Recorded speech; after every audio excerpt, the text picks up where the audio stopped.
Way to Destiny, changing the world one person at a time. International speaker, life coach, and health and wellness expert. Stay tuned on how you can live the life of your dreams and you could be next.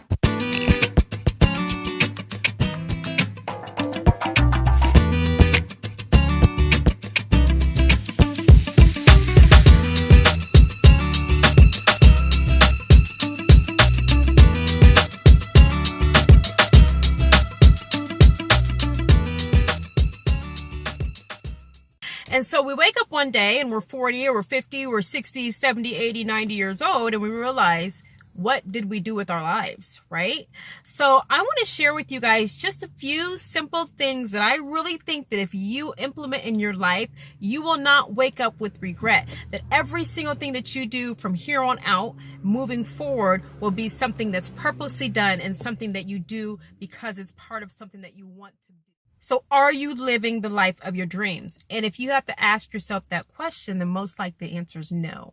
And so I want to share with you guys how you can actually do that. I woke up one day, not too long ago, maybe a couple months ago, and I was like, oh my God, I'm actually living the life of my dreams. Now, I may not be driving the exact car I want to drive. I may not be living in the exact house I want to live in, but I am actually living in freedom.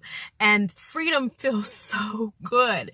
So when you have a life that's free of stress, or you have a life that's free of drama, or that's free of, unpaid bills and all those extra things that life brings on us, it actually gives you a sense of success and a sense of freedom. And so I truly believe that if you become free now, you can actually live the life of your dreams. The car, the houses, the money, all those things, the husbands, the children's, whatever you're seeking for, the jobs will come.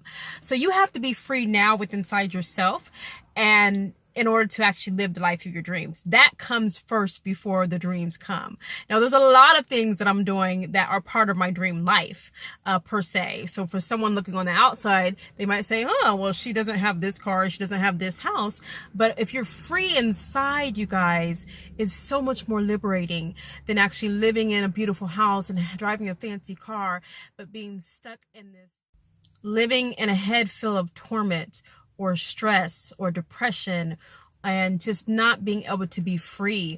I remember there were times in my life where I would be tormented, literally. Like I would be sitting in my house, in my living room, and just the anxiety and the stress that was caused my body to go through physical change and physical heartache.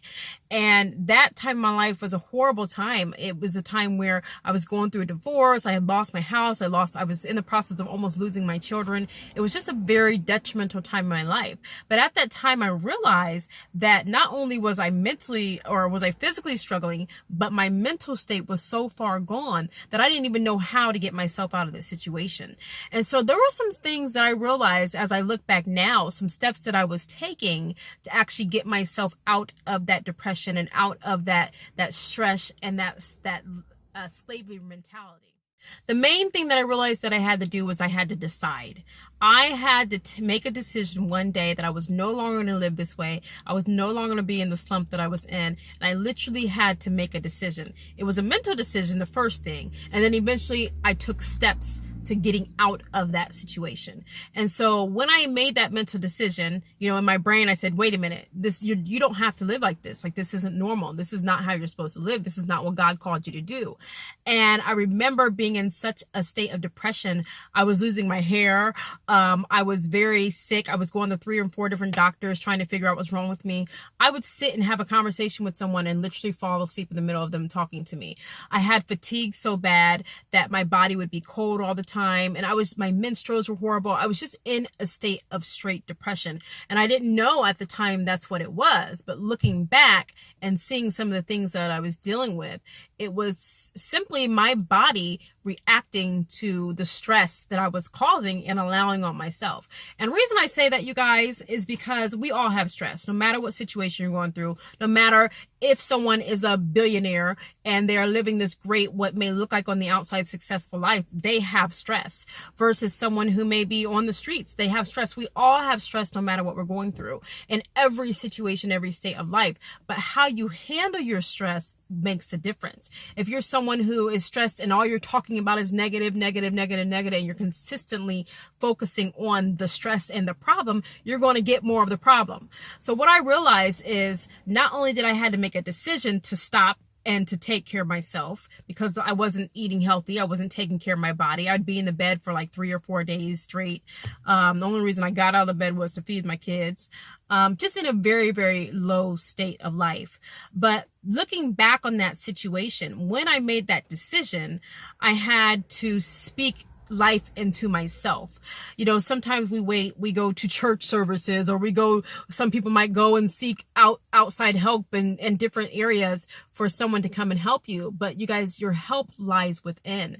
And until you realize that you are the author of your own life and you are the creator of your destiny, you'll be sitting in the same situation forever. There's no one that's going to come and get you out of that situation. I'll tell you this, one thing I found, even if someone does come and help you financially, that is a temporary situation, because if your mental state is not where it needs to be, you will find yourself, I tell you 110%, right back in that situation. And that was how I found myself in homeless situations multiple times, or losing properties, or in the same financial situation, because I didn't fix my mindset.